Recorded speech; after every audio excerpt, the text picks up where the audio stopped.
Comrades and friends, this is truly a historic occasion. A historic occasion in that we are witnessing history in the making.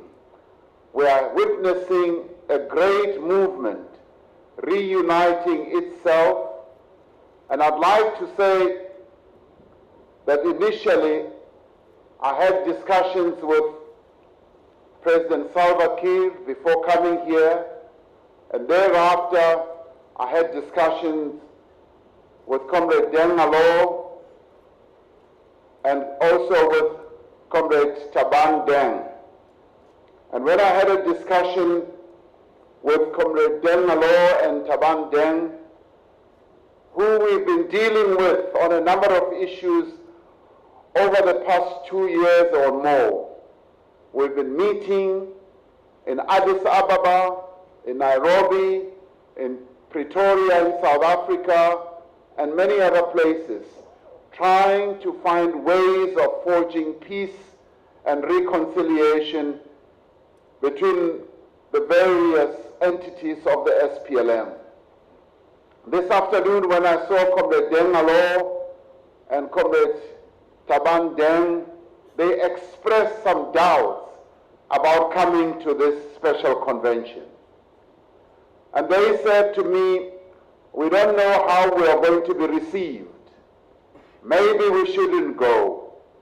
And I said to them, this is a special day.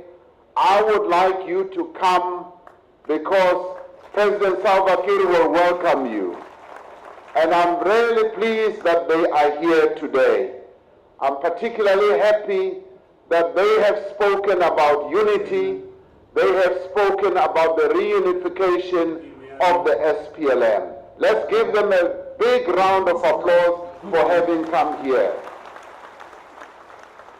This is also a special day because from what the two comrades were saying, and I'm sure from what President Salva Kiir is also going to say, we can truly say that indeed the conflict that engulfed the SPLM has today come to an end, and the guns of war have now been silenced.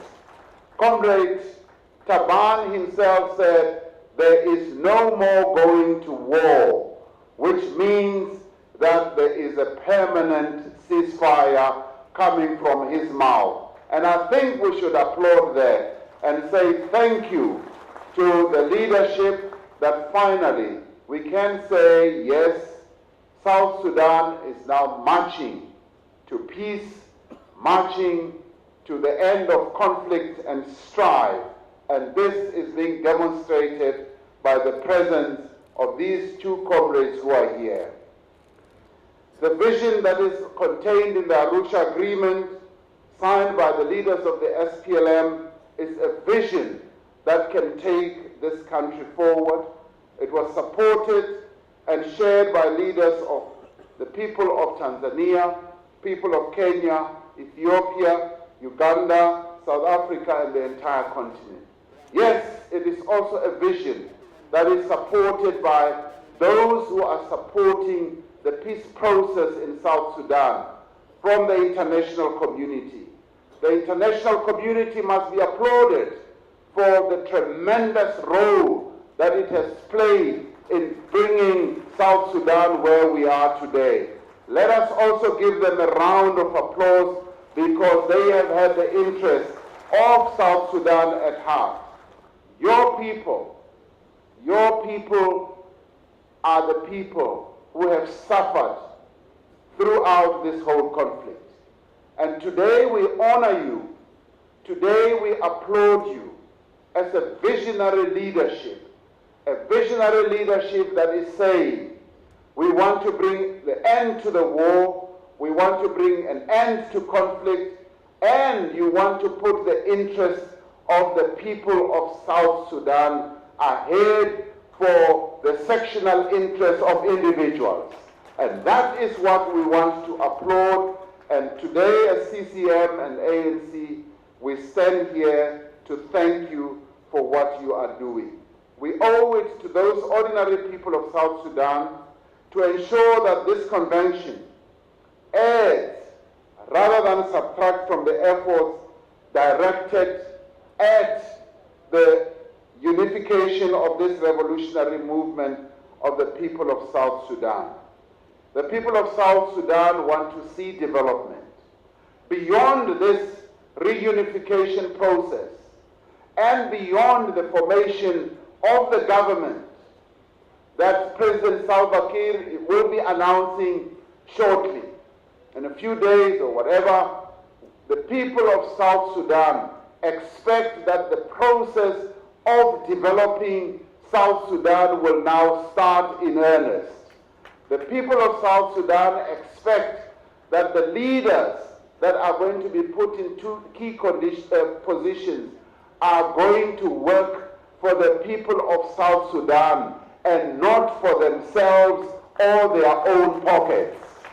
The people of South Sudan expect that those leaders will not be feathering their own pockets or their own bank accounts, but that they will be working to advance the interests of the ordinary people of South Sudan.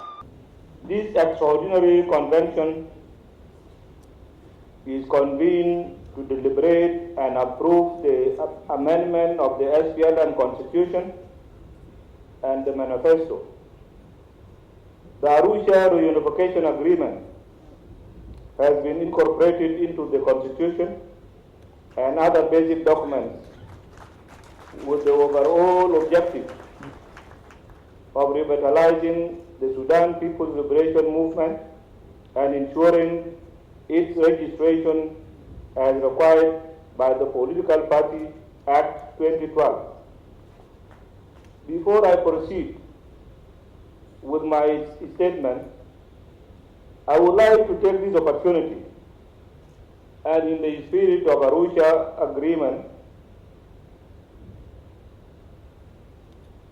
to sincerely apologize before the people of South Sudan. And because of the unnecessary and unbearable sufferings you, the people of South Sudan, and our beloved country have gone through in the last 24 months. These 24 months have been the longest and most difficult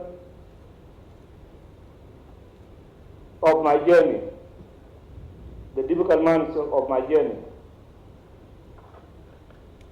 Let me tell you, comrades, that I have, as a Christian, reconciled with myself.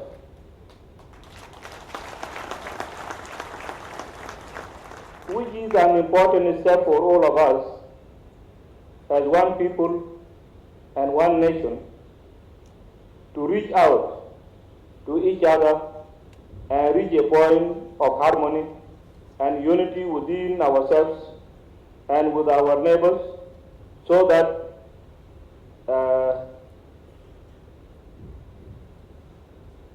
we make this extraordinary convention to be the historic and turning point at which to launch the process of national healing, forgiveness, truth and reconciliation within the overall framework of justice and accountability for our own actions as leaders of this great country, South Sudan.